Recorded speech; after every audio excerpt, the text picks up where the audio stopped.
All right. Hello, everybody, and welcome to episode, what is it? 170 of CONSERVATISH. My name is Peter Edgar Feliciano.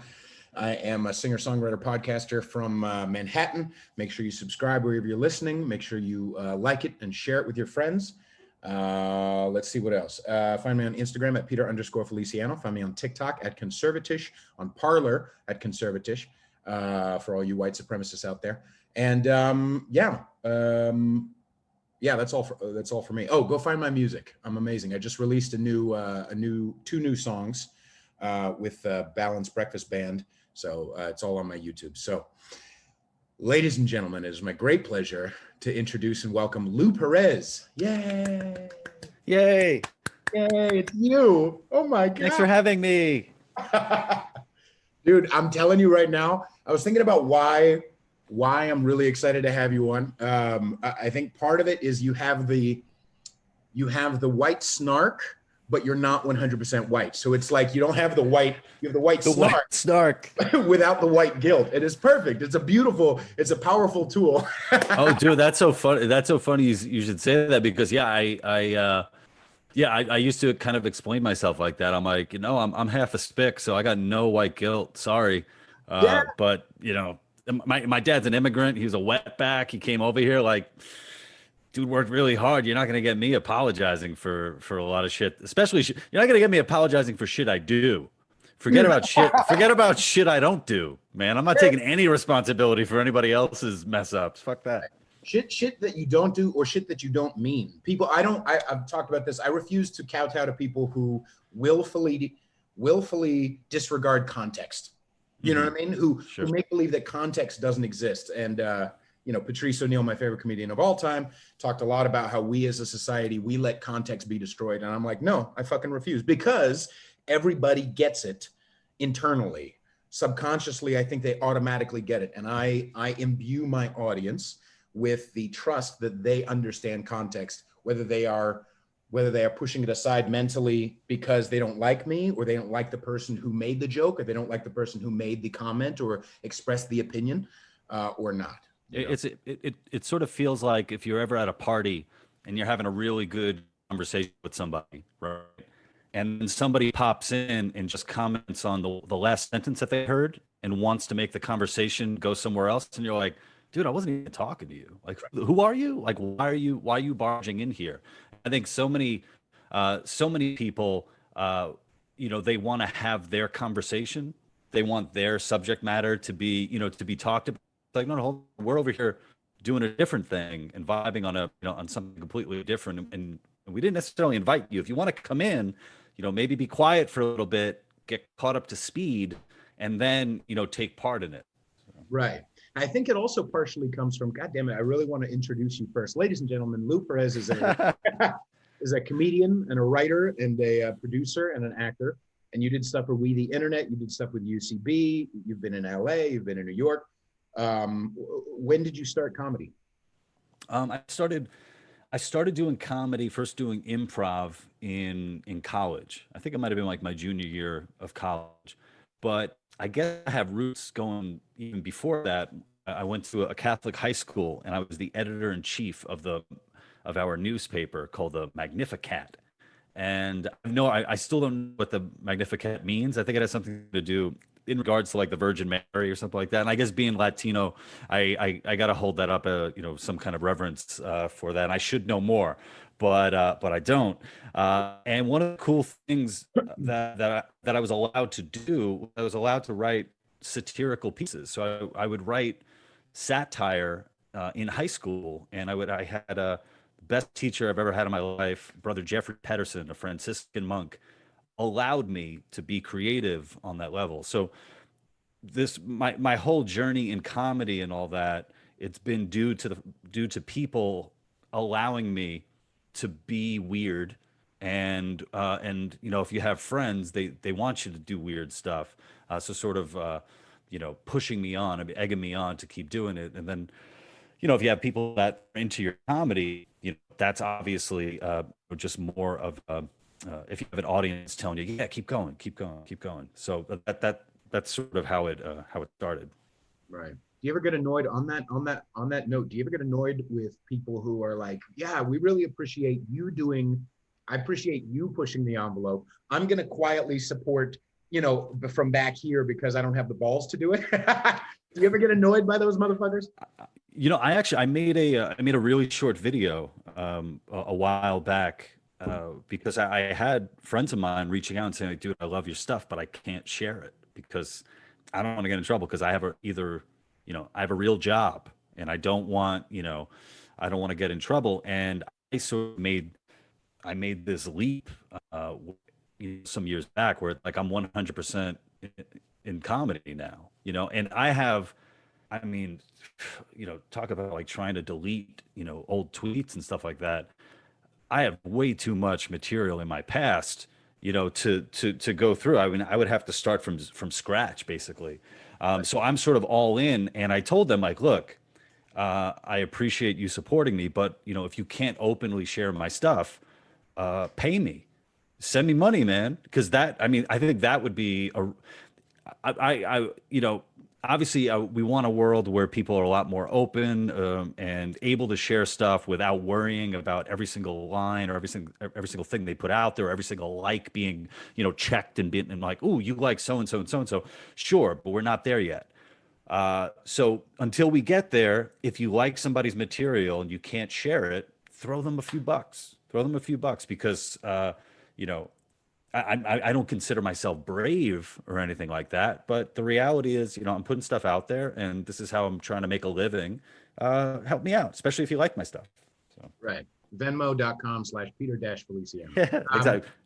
I also feel like the way, shit, man. I mean, because me and a comedian I've had on, Mark Hughes from Canada, really funny, crazy ass motherfucker.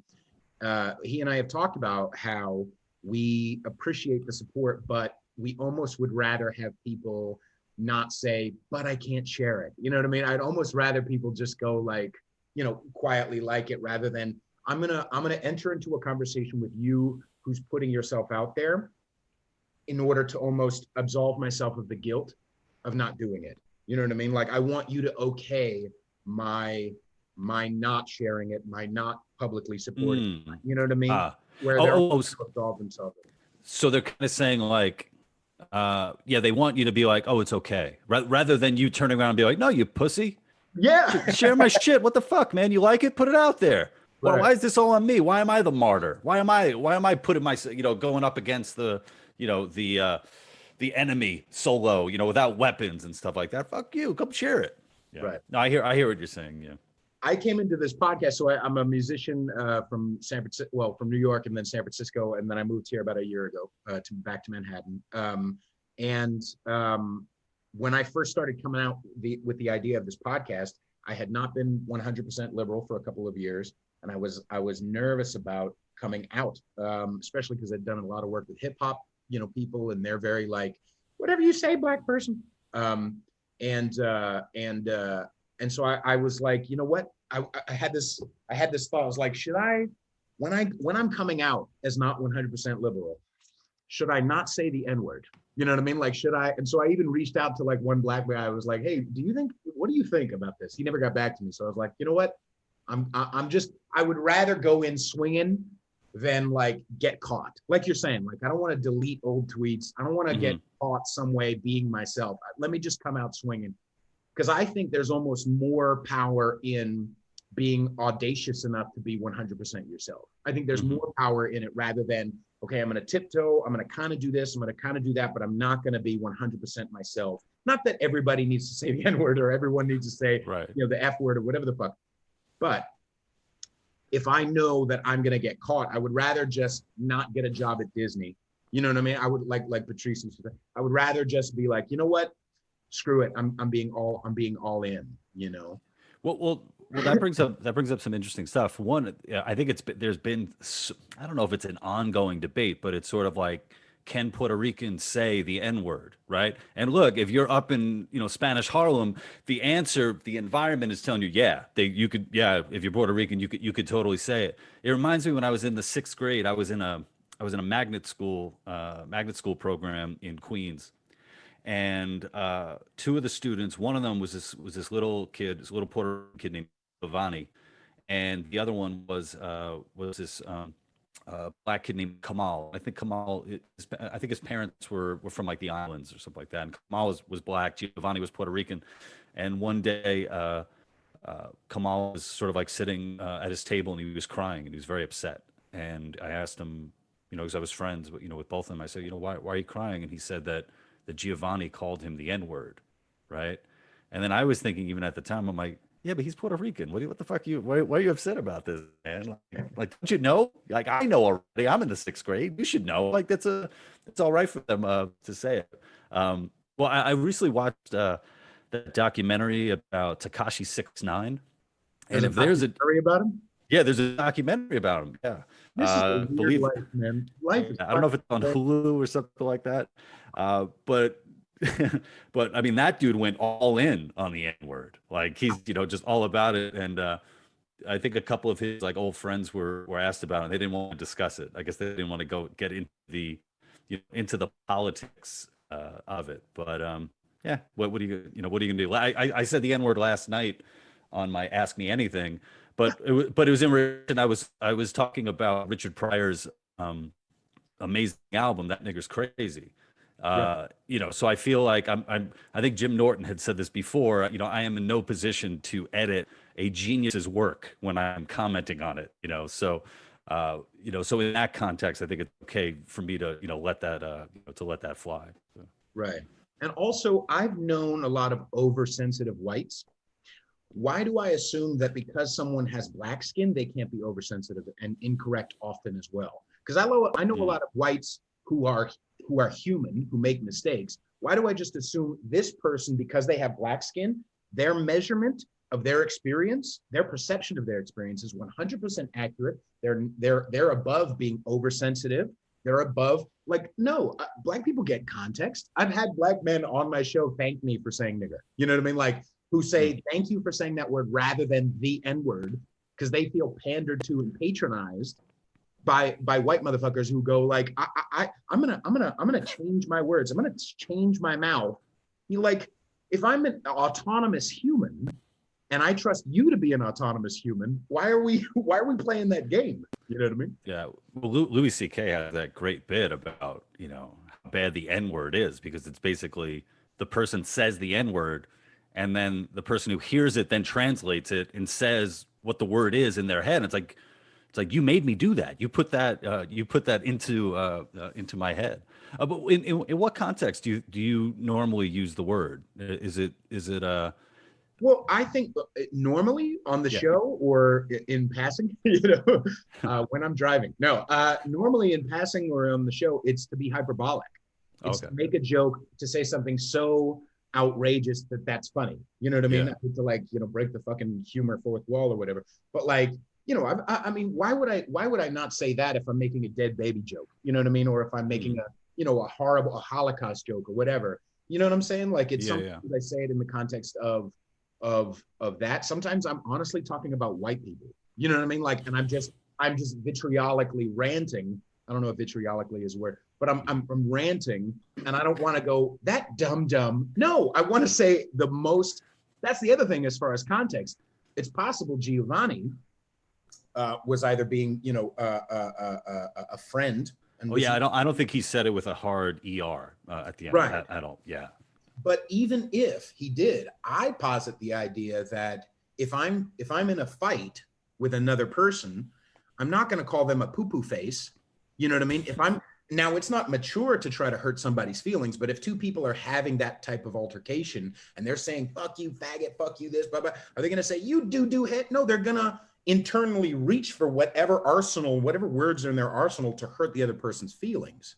You know what I mean? So it makes sense for people to go straight to the shit that they think is going to be hurtful. But just because they're trying to be hurtful doesn't mean that they're racist. Colin Quinn, my favorite living comedian, no offense, Lou. And one of my favorite book, he talked about how in the 70s in Brooklyn, there'd be white kids and black kids, and they would call each other, if a white kid called each other, the black kid a nigger, even out of anger, it still didn't mean he was racist. He was angry and trying to hurt the person's feelings. You know what I mean? Is that mature? No. Is it the right way to whatever? No. But if you're in a fight,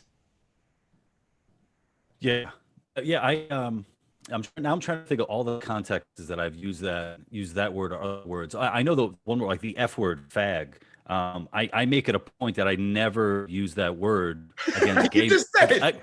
No. Again, no, wait. There's more to it. I never use that word against gay men. I only use it against straight guys. That's the only time. And I've actually apologized before. There was one time, I was crossing the street. I don't know if it was with my wife, who was my girlfriend at the time, or and like a taxi just came and like almost like hit the two of us. And the taxi driver, I think he was a gentleman of Middle Eastern descent, and those guys, they yell at the woman you're with. Do you ever notice that? Like they don't yell at the dude. Like they yell where you have to like remind them, like, "Oh, dude, she's with a guy right here." Well, she doesn't have her face covered. Of course they would. So this guy like starts yelling at him, and then I called him. I called him like a fag or something like that. And after he drove away, I turned around and there were just a couple of people on the street. And I turned around and I said, "Look, I only use that word. I would never use that word against a homosexual man. I only use that word." It was basically me saying I only use that word out of anger, gentlemen. It's like here I am trying to explain the context of something that had nothing to do with them, just because and it wasn't even like I wanted to be PC. I wanted my true intentions to be known. I wanted people to know where I was coming from, coming from with it. Yeah.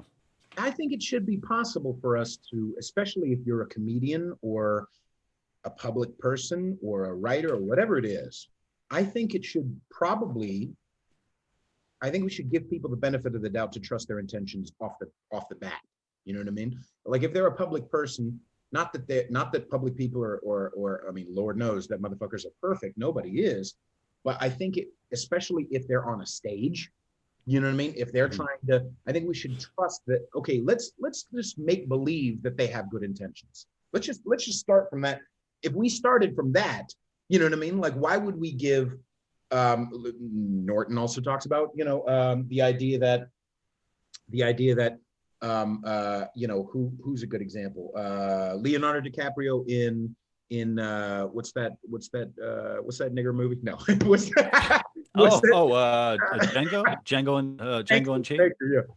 So that in the context there, he's playing a different character for. He's fantastic in that one too. He's fucking unbelievable. Yeah. And he's playing a different character for effect in order to bring joy to a lot of people, white and black, who watch that movie.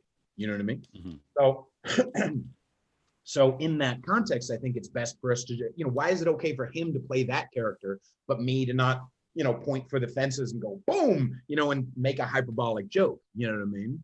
And it almost makes me feel like, okay, I'm going to bring my 23 and me around with me on stage, like here, I'm Puerto Rican, I'm a little bit black, you know what I mean? Or like, like for me in that context, I fooled around with dudes. Yeah, in my 20s, I fooled around with dudes a couple of times. It wasn't my thing, but I gave it a try.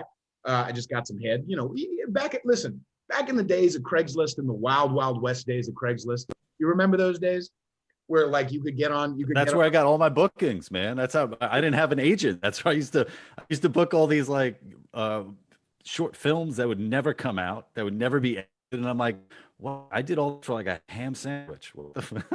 Right. And I would get a couple of prostitutes here and there. And then once, I was like, maybe I'll get some head from some dudes. So I got a couple of heads from some dudes. Was it the best? Was it the best head ever? No.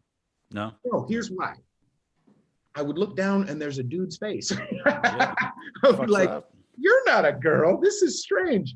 And so one of the things I've joked about is like, okay, well, if I can't say faggot, how many men's mouths do I need to fuck before I get to say whatever I want?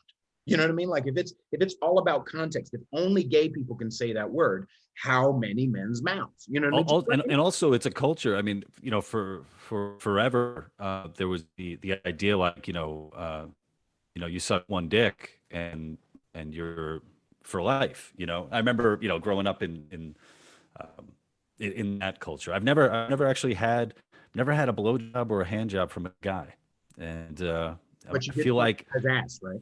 Huh? But she Not did yet. recognize that. Not Okay. yet. My wife took the baby away for the day.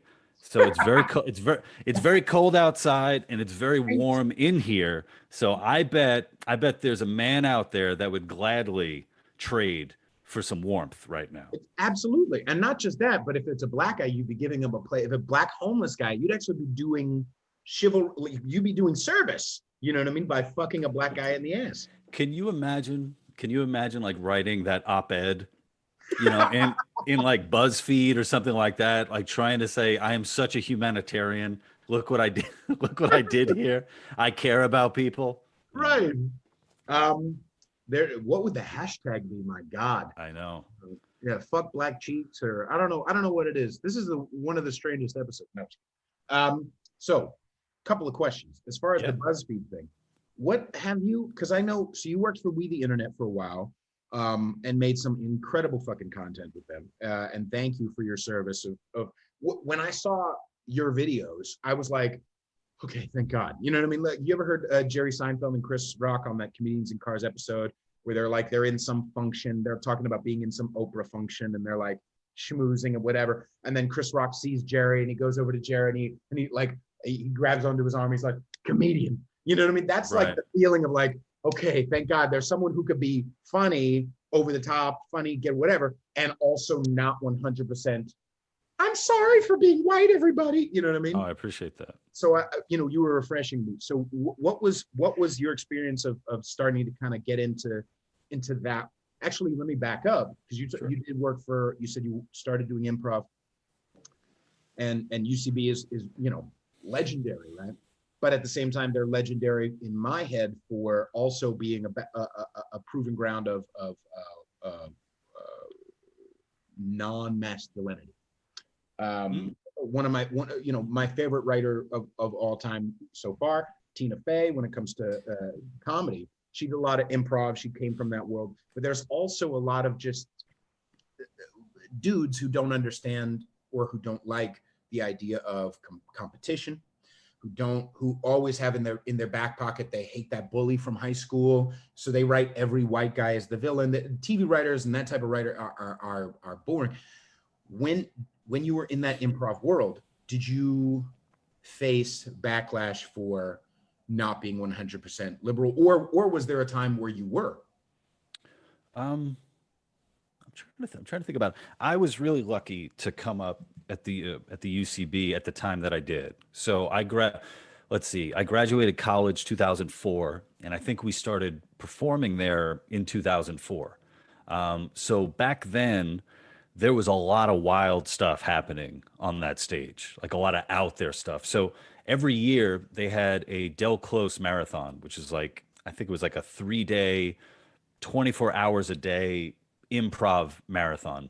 And Mm. late into the evening, you would get these really weird shows. So you would have a show like, I think it was like Dice Prov or something like that, where everybody played Andrew Dice Clay. So, and would do like improv like that.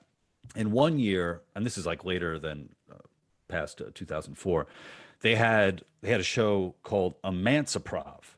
Now what? Yeah. Now what is Emanciprov? Well, um, the black improvisers and performers at the theater, not all, but some of them were playing slaves who were performing improv for their white slave masters, Wow. right? Wow. So that's the theater that I honed my skills in. And I never faced I wasn't political or anything like that back then. So I never had any backlash in that area. The one thing is, Greg, my partner Greg Burke, and we had to work really hard to get our shows runs at the theater because there was so much competition. I mean, you run down like people who are on SNL or would be on SNL in a few years. I mean, they're doing shows.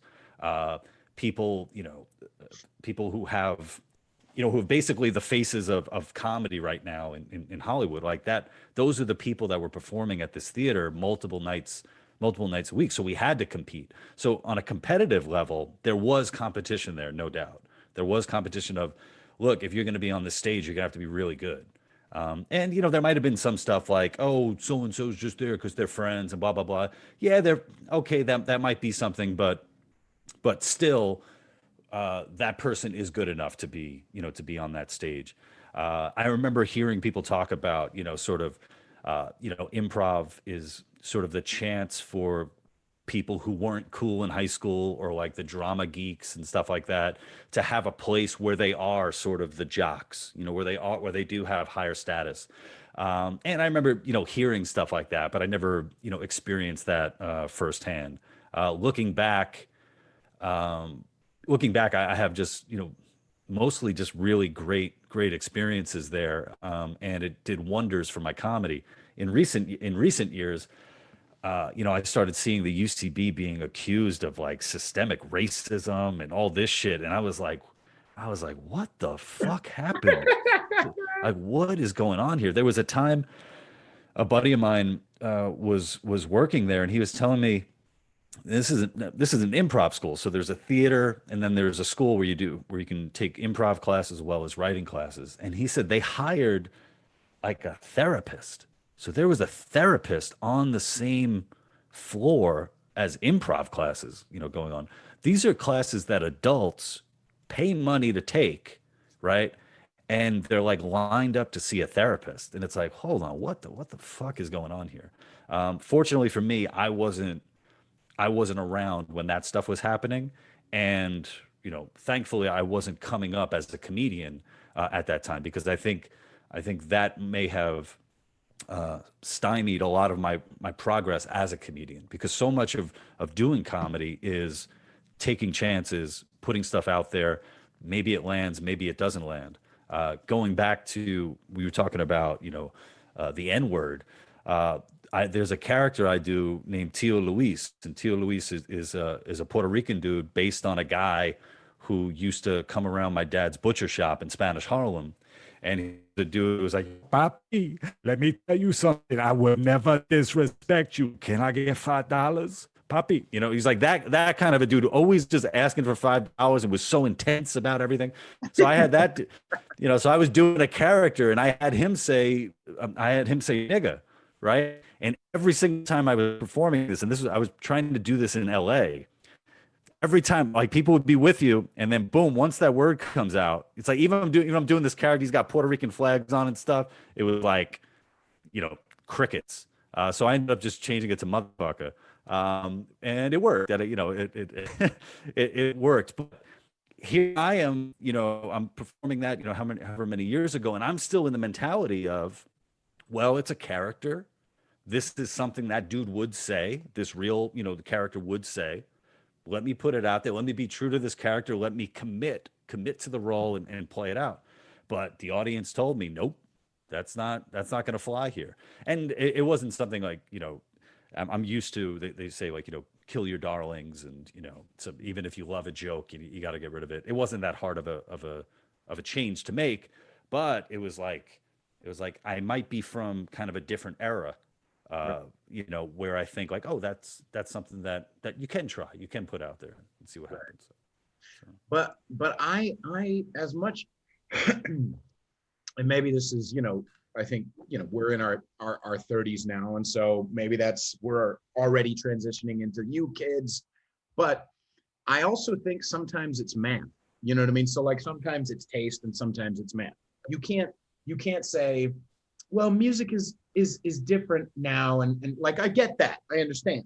But if a fucking song sounds exactly like the last song, it's no longer taste, it's now fucking math, right?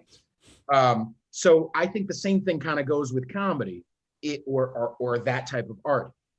I refuse to let go of context. I fucking refuse, because I think we all kind of get it. So like one of the things I've thought about is, okay, rape jokes, not okay, right? Not okay. So why do some of these people still laud Half-Baked, right? When Harlan Williams is literally the whole joke throughout it is that he's getting owned by a black guy and getting raped, right? And yet that in that context, that joke was okay, right? So now we have to effectively take Half-Baked, which is not, you know, I don't give a fuck about Half-Baked, but like now we have to throw that out too, right? So where am I going with this? God damn it. Essentially what I'm saying is I refuse to get rid of context. And one of the things that I've thought about you were mentioning LA, I think LA is part of the problem. I think LA is kind of a poison, right? So like Joe Rogan, as an example, was born on the East Coast and still has enough of the East Coast to not get sucked into the hell plastic death of Los Angeles.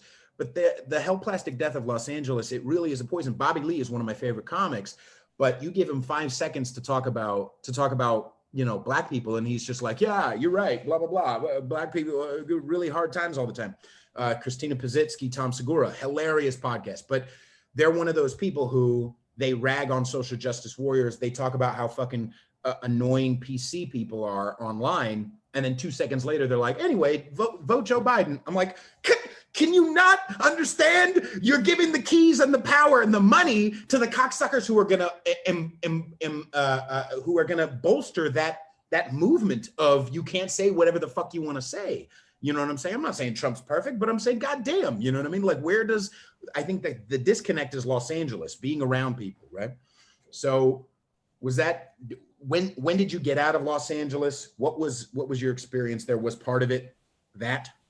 No, so a lot of people, you know, they have this idea where you either like New York or you like LA, like you can't like both. And the fact of the matter is I did like both. I had, you know, it's a different, you know, completely different lifestyles there. For one, the fact that there are no seasons is a real thing, where time, just how you measure time becomes very weird, where you sort of look back, you turn around one day and you're like, well, I've been here for 4 years. Like, whoa, how did this happen?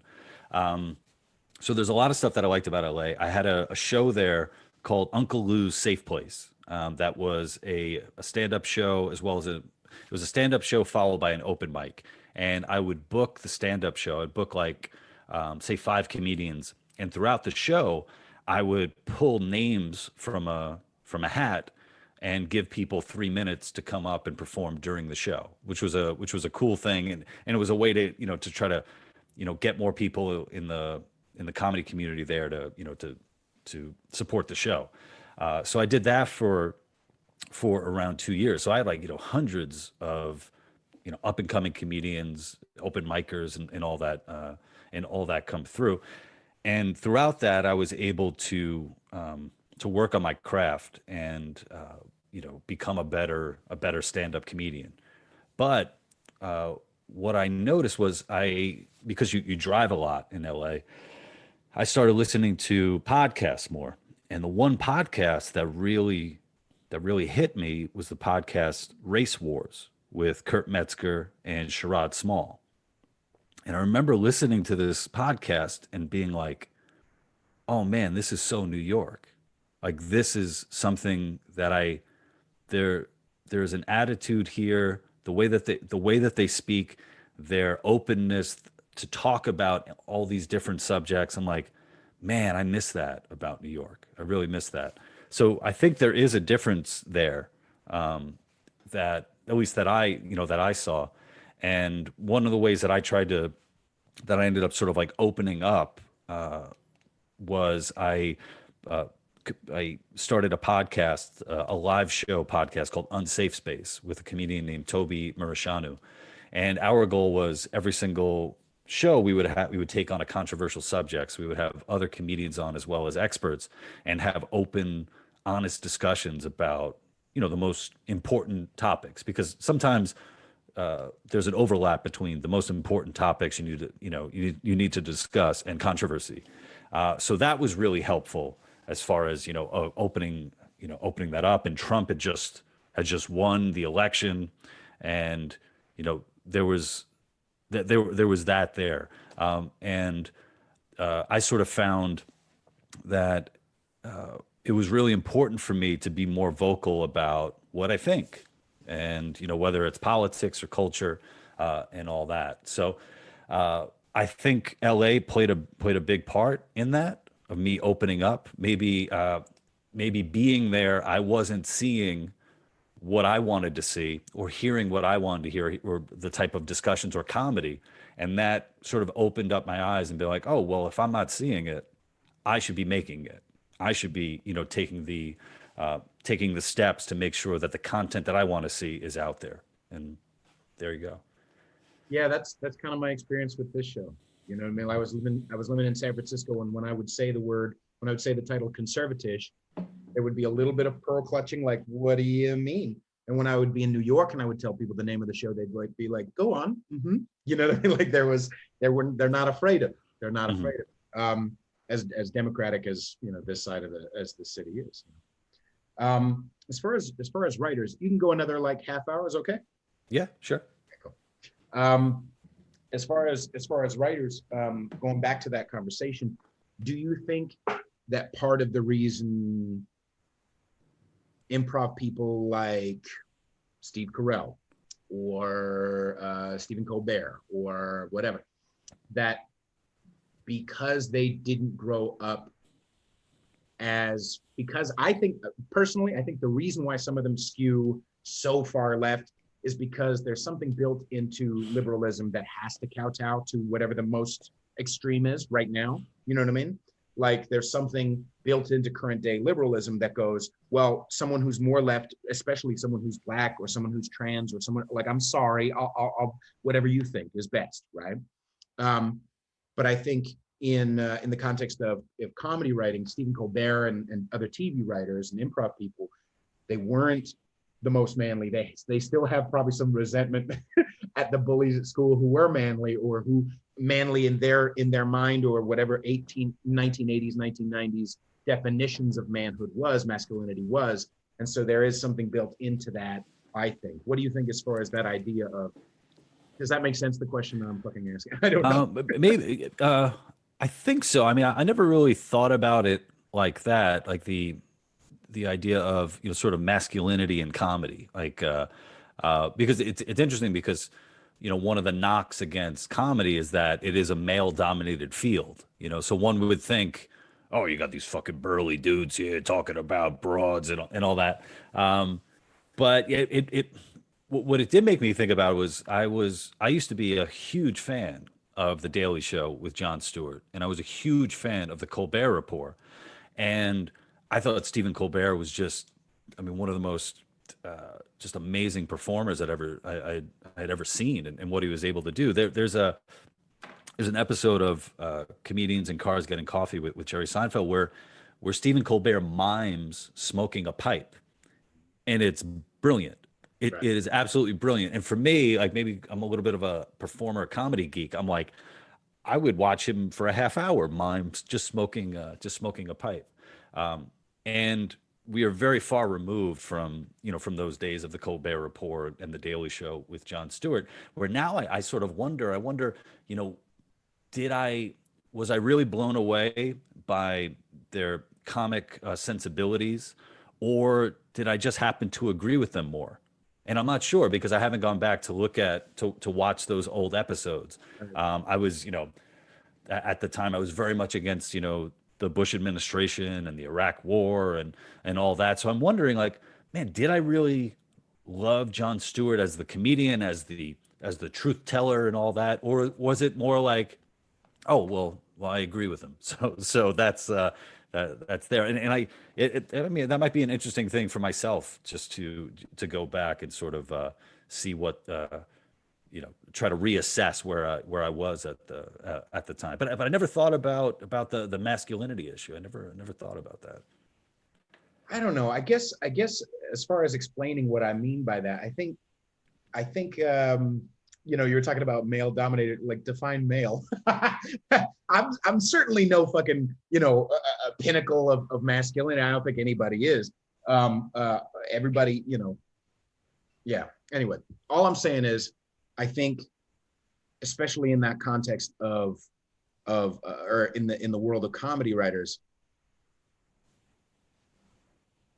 there's something about, so like, I think part of the reason why I cannot stand Trevor Noah is because he puts message above comedy instead of comedy above message. As much as Jon Stewart was a crazy leftist, blah, blah, blah, blah, blah, he still was being a real ass motherfucker when it comes to 9/11. You know what I mean? Like he's still going to Congress and saying, hey, 9/11 people should be, should have their health insurance taken care of. You know what I mean? Like there's still something in there that he wants to be funny first. And if you're funny first, rock and roll.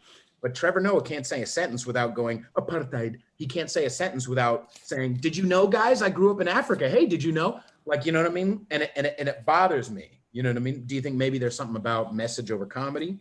I think that's something that anyone who's doing, especially political satire, needs to be aware of. It's sort of, are you an activist or are you, trying to go for jokes? How can you bring the two together? How can you talk about issues that are very important to you and important to the lives of others without coming off as a preacher, without, preaching to the choir. I've with Trevor Noah, I've tried to watch him. I think his comedic timing is terrible. Like I really have a hard time, just his delivery. I was on another podcast a while back, and I was talking about how there's a comedian, Andrew Schultz, who does a number of monologues and stuff, and I've watched a lot of them on like Instagram and all that.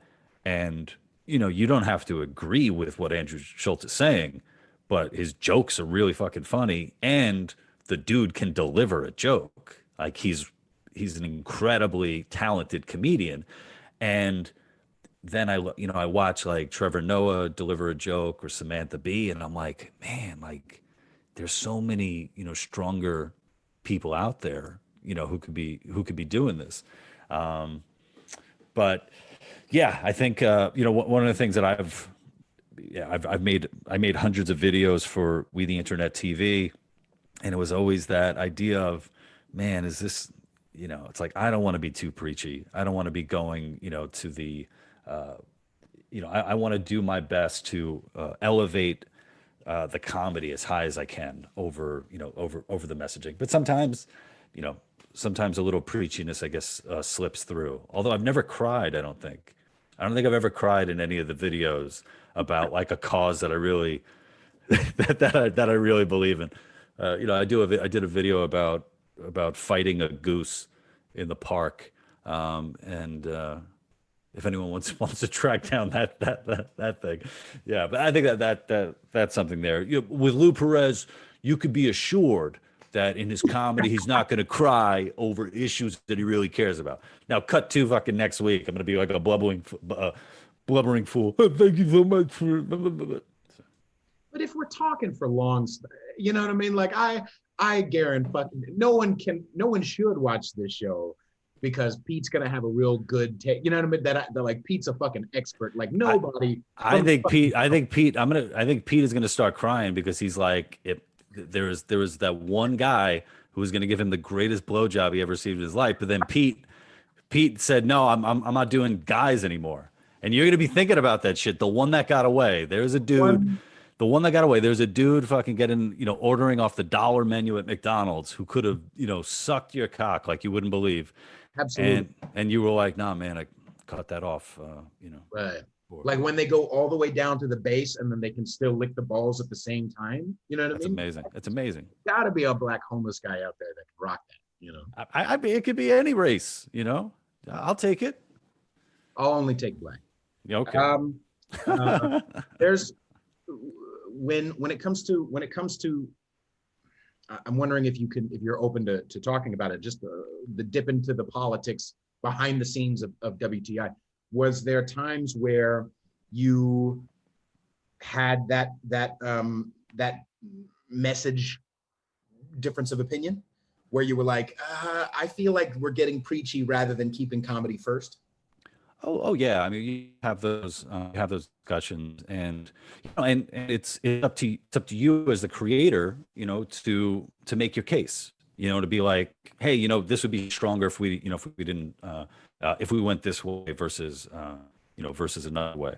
And at the time, I mean, just think about it, we were operating at the tail end of the Obama administration, and then throughout most of the most of the Trump administration. So I was let go in October. So, for this whole administration, I had been making, political satire. And, let's be real. I mean, when you have every single late night show making fun of Donald Trump, it's, there's an oversaturation of Trump material, whether it's, Orange Man bad, blah, blah, blah. But that also opens up avenues for someone like myself to be like, oh, everybody's making fun of Trump. Cool. I get to make fun of all this stuff that they're not paying attention to. So I sort of lucked. I don't know if I lucked out because but it was a good situation to be in. I like to think that I would be successful at making comedy, or at least the comedy that I want to make under any administration, whether it's a Trump administration, or Obama or a Biden administration. I'm going to be doing what I do, and I think I'm going to be good at it. I'm confident on that level. Right. Unless Biden and the chinks don't let us. Oh my goodness. Unless Biden and the chinks are like, you know what? We know best. I love that. That's my favorite thing to talk about, is how white liberals are really right now, the biggest fucking problem, because they think they know what's best for us to see. I would rather let it be a free for all. You know what I mean? If I'm good enough, if it's a survival of the fittest, if I'm funny enough and talented enough to make it and to have people's eyeballs on me and subscribe and whatever, then great. And if I'm not, fine, I'll die. But if people from the top are like filtering out what we should and shouldn't see because they think they know better than the people who have already listened to me and like me, or could listen to me and like me, that's kind of a problem for me, Yeah, and I think it was something with with Facebook and YouTube, just like these ongoing algorithm changes, and you start getting a little conspiratorial, when it's like, wait a minute, is it the algorithm or is there something else going on? And you could drive yourself crazy with that. On Twitter, I can't break like 4,700 followers. I go like 44,705, and then I'm brought back down under 4,700. I don't know what that is, but if it is a conspiracy, oh my God, what a lame conspiracy to make sure that I don't hit 5,000 followers on fucking Twitter. Like, oh my God, can you imagine the room with the lizard people who are all getting together, making that happen? God damn it, it's not that I believe that. But I think it's majority, it's unfucked whites. I think that's the majority. It's unfuckable and unfucked whites. There's a problem that happens when you don't have sex for a long enough time, or whether you want to call it self-care of orgasm. And by the way, ladies, I'm talking about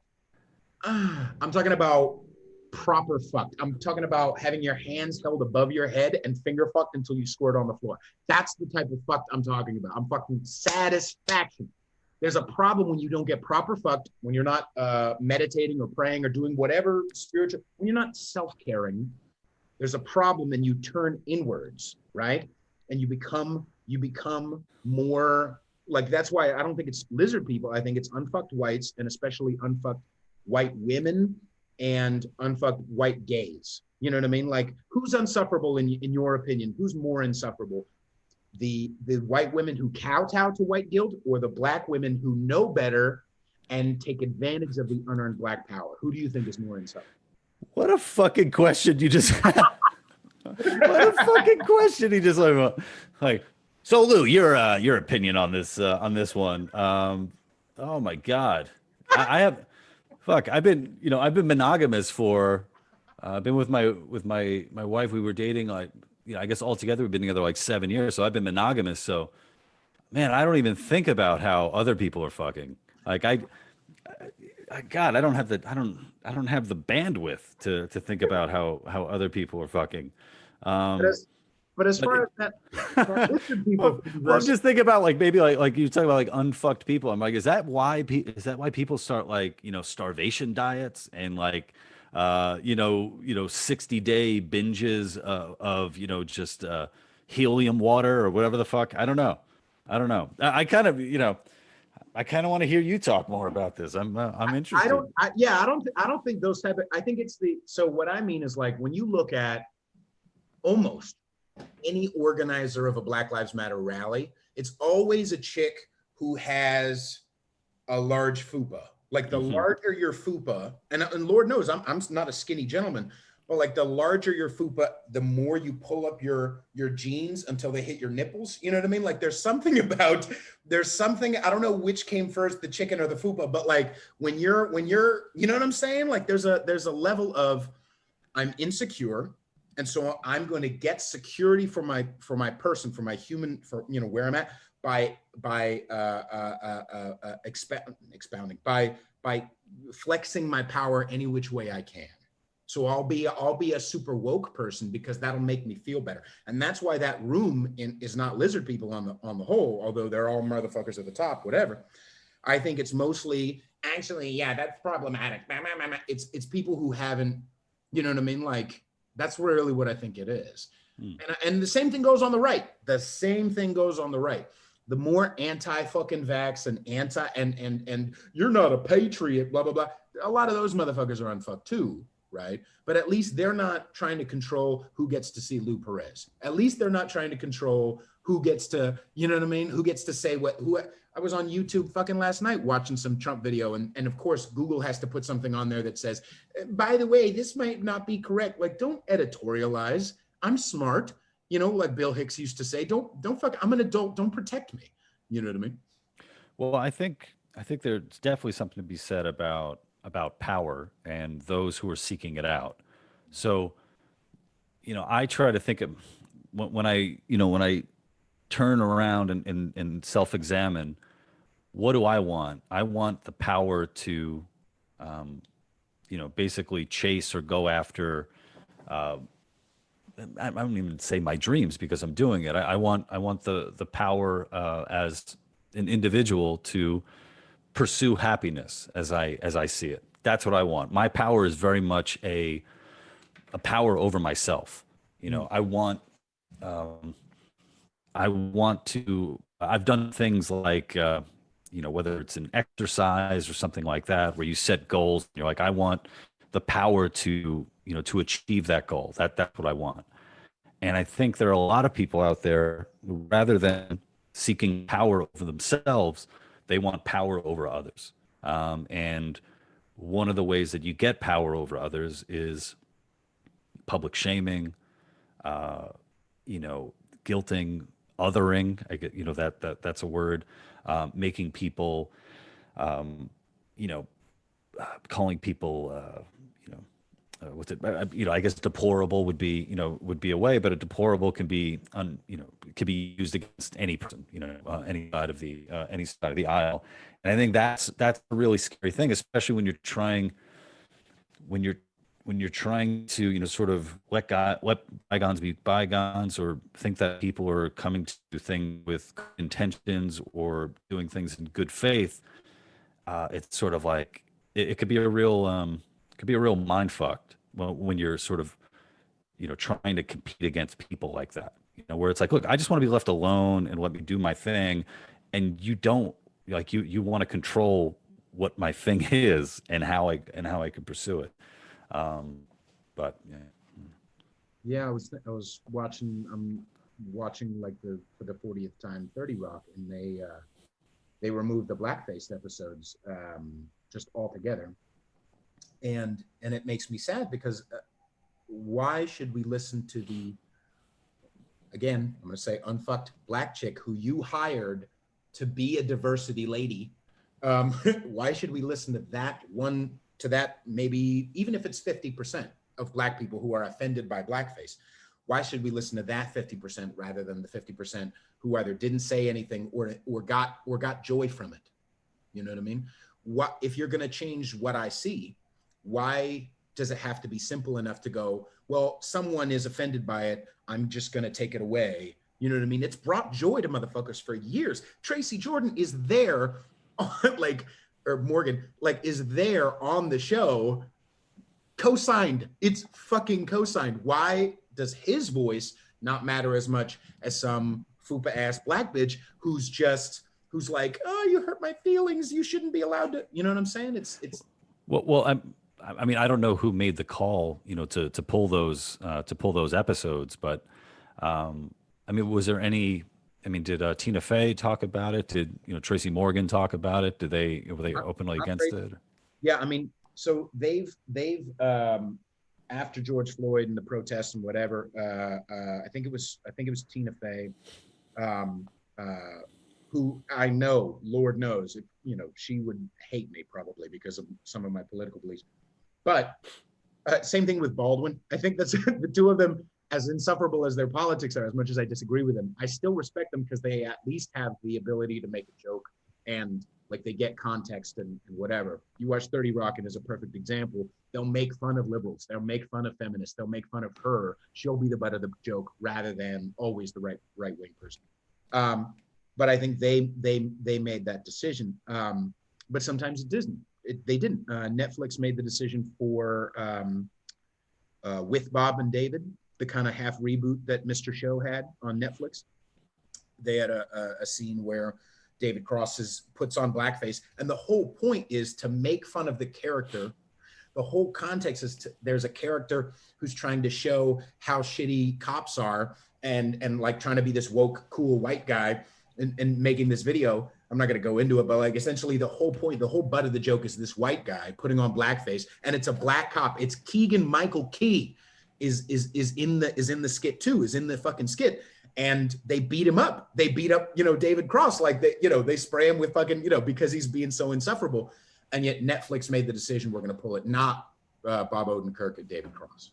You know what I mean? So even if it is Tina Fey, rock and roll, fine. She has the artistic, autonomy to do so, but sometimes it's not. You know what I mean? Again, I'm just thinking about, I've been doing comedy, I think, for almost 20 years, and I've never done blackface. Like I've never, maybe I never thought it would be funny to do. I don't know, but it's like, right. And listen, you have all these, it seems like maybe that's why I'm not as famous as I should be. Maybe I'm not breaking 5,000 fucking followers on Twitter because there's no footage of Lou Perez doing blackface in my past. Shine your shoes. Like doing like Al Wilson shit or something like that. God damn it. Now it's too late. Now I can't do it. Exactly. But if you show them that you're Puerto Rican, maybe they'll, but well, that I would be doing Puerto Rican face because my father's from Argentina. So. All right. Yeah. Well, it's been a great episode. No, I'm just kidding. Yeah, I mean, fucking in my brother did a 23andMe or whatever. I don't know if I want to do that shit, but and we have some black as well, you know what I mean? But I think it's only like, 3%, 4% or whatever. What the hell was I saying? Oh, as far as the blackface thing, I mean, hey, there's lots of jokes where I'm sure blackface has been made that are not fucking funny. But like Patrice used to say, if it's coming from the place of trying to be funny, we should at least give it the latitude of understanding, okay, they're trying to be funny. It may land, it may not, but everybody should be allowed to at least try. You know what I mean? There's a difference between someone who genuinely hates black people and someone who's trying to be hyperbolic, someone who's trying to be sarcastic, someone who's trying to make fun of white people in black. I mean, if people, it's funny, talk about, trying to be fun. If there's one man who I don't think ever even tried to be funny, he just was, and this is Patrice O'Neil. What an amazing comedian. Elephant in the Room is one of the greatest specials I've ever heard. And for people to, I think it'd be well worth people to go on YouTube and check out old Opie and Anthony episodes, especially with Patrice and Nick DiPaolo talking to each other, because you talk about, I can only imagine how much these guys loved each other, and the shit that they would say to one another, going, ragging on one another. Right. But I would also, I guess, that's also a particular kind of relationship. Like you can't expect, you to have that relationship with, a white guy and a black guy and, in the office of the same, that kind of ribbing, relationship. But yeah, I don't know. Anyway, we'll wrap up. Thank you so much. Let me just lastly, what do you got going forward? Like you're not with WT anymore. What's obviously you have the Lou Perez podcast. And are you doing any writing or? Yeah. So if anybody wants to, come support me, they can check out locals.com. I have a locals community there, thelouperez.locals.com. Follow me on all my social media, and I actually a project I'm working on that we're going to be launching in 2021. So it's going to be a mix of comedy and commentary. So I will ride again, ladies and gentlemen. You'll be seeing me in 2021. And until then, if you guys could check out my podcast, the Lou Perez podcast, I'd really appreciate that. And Peter, thanks for having me on, brother. Appreciate it. Indeed. Yeah. And is it, just as a side note, so it's going to be comedy and commentary in like a show format? Like short videos and that sort of thing. There might be some writing as well, some standalone writing, and hopefully something that resonates with people. So. Awesome. Yeah, thank you so much. Everybody, wherever you're listening, make sure you subscribe, share this with your less offendable friends or your more offendable friends. Yeah, you can find me on Instagram at Peter_Feliciano and TikTok at Conservatish, Facebook, all that horseshit. Thank you so much, Lou Perez. Yeah, have a great day, sir. Bye. Bye.